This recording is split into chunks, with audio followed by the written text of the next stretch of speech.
நமச்சிவாயா.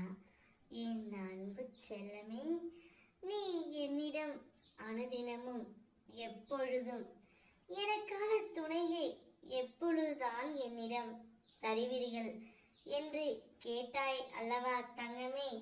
அதனால்தான் உனக்கு ஒரு நல்ல பதிலை சொல்லவே உன் அப்பா நான் இங்கு வந்திருக்கின்றேன்.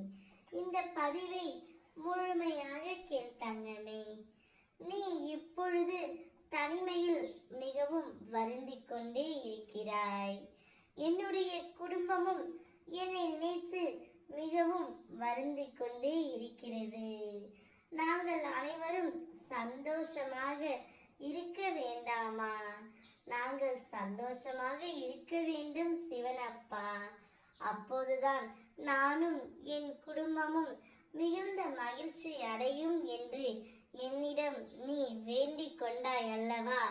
அதனால்தான் உன்னுடைய மனதிற்கு மிகவும் பிடித்தவர் இன்னும் 7 நாட்களில் உன்னை தேடியும் நாடியும் வரப்போகின்றார் தங்கமே.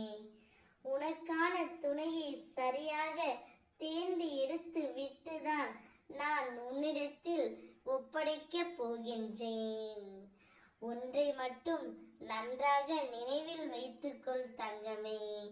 நீ இப்பொழுது படும் வேதனை துயரம் அனைத்திற்கும் ஒரு முடிவு எல்லை இருக்கின்றது. கஷ்டப்படுபவனுக்கு சிரிக்க தெரியாது, சிரிக்கின்றவனுக்கு கஷ்டம் தெரியாது. கஷ்டத்திலும் சிரிக்கின்றவனுக்கு தோல்வியே கிடையாது தங்கமே.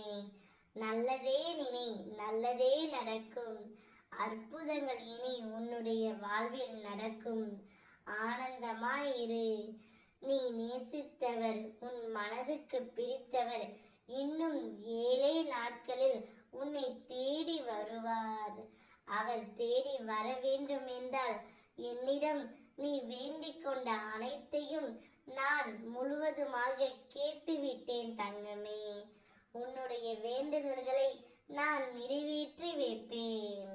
வசதியை கண்டு தலை வணங்காதே, முதுமையை கண்டால் தலை வணங்கு. வசதி சிலருக்கு வரும், முதுமை எல்லோருக்கும் வரும் தங்கமே.